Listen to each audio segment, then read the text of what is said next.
নমস্কার বন্ধু। আজ দেবীপক্ষের প্রথম দিন অর্থাৎ শুক্ল প্রতিপদ বা প্রথমা। আজ মা দুর্গার ৯টি রূপের প্রথম রূপ মা শৈলপুত্রীর পূজার দিন। ইনি হিমালয় কন্যা পার্বতী। আজ সারাদিনে যখনই সময় পাবেন মা শৈলপুত্রীর এই শক্তিশালী মন্ত্র জপ বা শ্রবণ করুন। অন্ততপক্ষে ১০৮ বার জপ করুন, আর সময় না পেলে মন্ত্রটি মোবাইলে চালিয়ে শ্রবণ করুন এবং মায়ের কাছে আপনার মনের বাসনা জানান। মা দুর্গার আশীর্বাদে আপনার ও আপনার পরিবারের সকলের সব দুঃখ ও চিন্তার অবসান হবে। সম্ভব হলে মা দুর্গার ছবি বা মূর্তির সামনে একটি ঘিয়ের প্রদীপ ও ধূপ জ্বালিয়ে মন্ত্র জপ করতে পারেন। মা দুর্গার আশীর্বাদে আপনার সকল মনস্কামনা পূর্ণ হোক এই আশা রাখি। তাহলে চলুন মা শৈলপুত্রীকে প্রণাম জানিয়ে তার শক্তিশালী মন্ত্র জপ বা শ্রবণ করি।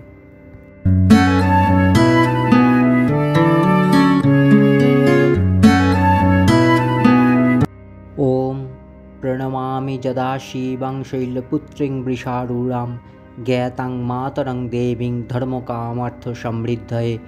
ॐ ह्रीं शैलपुत्र्यै नमः।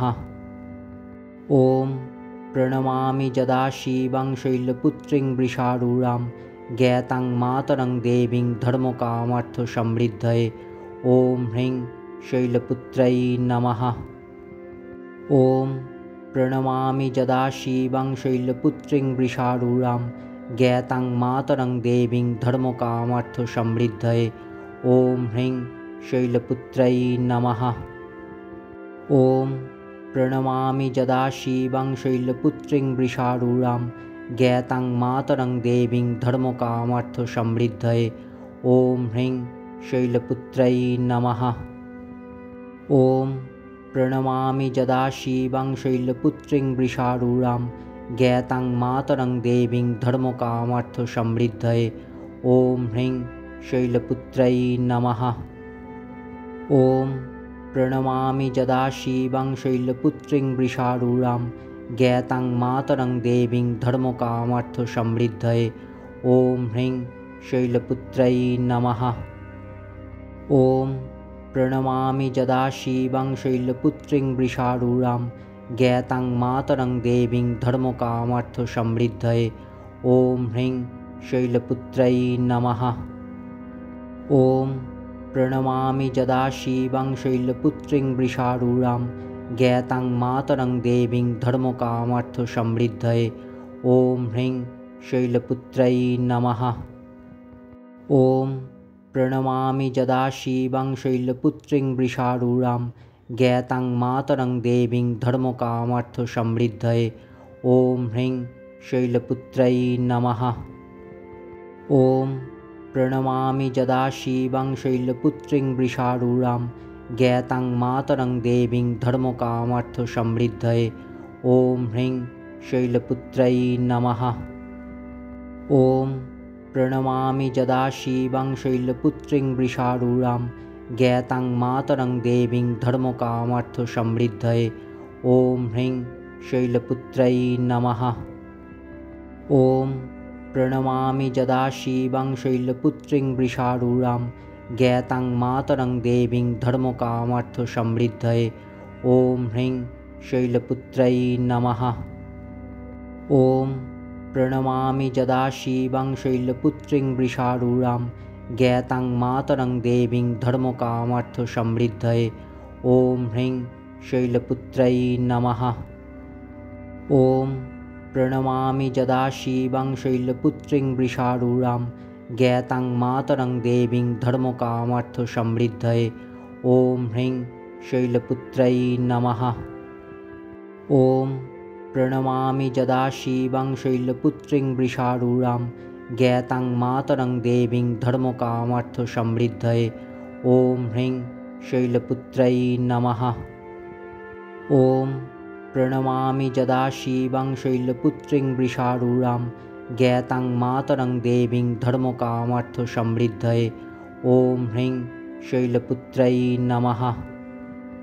ॐ प्रणमामि यदा शिवां शैलपुत्रीं वृषारूढां ज्ञातां मातरं देवीं धर्मकामार्थसमृद्धये। ॐ ह्रीं शैलपुत्र्यै नमः।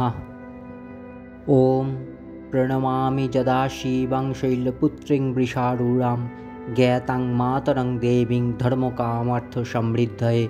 ॐ ह्रीं शैलपुत्रै नमः। ॐ प्रणमामि यदा शिवं शैलपुत्रीं वृषारूढां ज्ञातां मातरं देवीं धर्मकामार्थसमृद्धये। ॐ ह्रीं शैलपुत्रै नमः। ॐ प्रणमामि यदा शिवं शैलपुत्रीं वृषारूढां ज्ञातां मातरं देवीं धर्मकामार्थसमृद्धये। ॐ ह्रीं शैलपुत्रै नमः। ॐ प्रणमामि यदा शिवं शैलपुत्रीं वृषारूढां ज्ञातां मातरं देवीं धर्मकामार्थसमृद्धये। ॐ ह्रीं शैलपुत्रै नमः। ॐ प्रणमामि यदा शिवं शैलपुत्रीं वृषारूढां ज्ञातां मातरं देवीं धर्मकामार्थसमृद्धये। ॐ ह्रीं शैलपुत्रै नमः। ॐ प्रणमामि यदा शिवं शैलपुत्रीं वृषारूढां ज्ञातां मातरं देवीं धर्मकामार्थसमृद्धये। ॐ ह्रीं शैलपुत्रै नमः।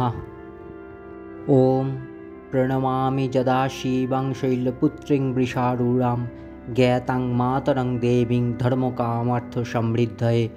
ॐ ह्रीं शैलपुत्रै नमः।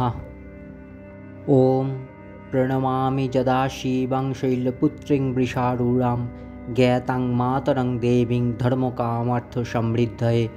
ॐ ह्रीं शैलपुत्रै नमः। ॐ प्रणमामि यदा शिवं शैलपुत्रीं वृषारूढां ज्ञातां मातरं देवीं धर्मकामार्थसमृद्धये। ॐ ह्रीं शैलपुत्रै नमः। ॐ प्रणमामि यदा शिवं शैलपुत्रीं वृषारूढां ज्ञातां मातरं देवीं धर्मकामार्थसमृद्धये। ॐ ह्रीं शैलपुत्रै नमः।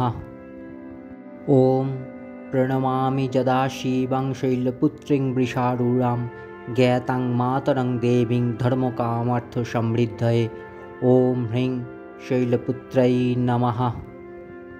ॐ प्रणमामि यदा शिवं शैलपुत्रीं वृषारूढां ज्ञातां मातरं देवीं धर्मकामार्थसमृद्धये। ॐ ह्रीं शैलपुत्रै नमः। ॐ प्रणमामि यदा शिवं शैलपुत्रीं वृषारूढां ज्ञातां मातरं देवीं धर्मकामार्थसमृद्धये। ॐ ह्रीं शैलपुत्रै नमः। ॐ प्रणमामि यदा शिवं शैलपुत्रीं वृषारूढां ज्ञातां मातरं देवीं धर्मकामार्थसमृद्धये। ॐ ह्रीं शैलपुत्रै नमः। ॐ प्रणमामि यदा शिवं शैलपुत्रीं वृषारूढां ज्ञातां मातरं देवीं धर्मकामार्थसमृद्धये। ॐ ह्रीं शैलपुत्रै नमः।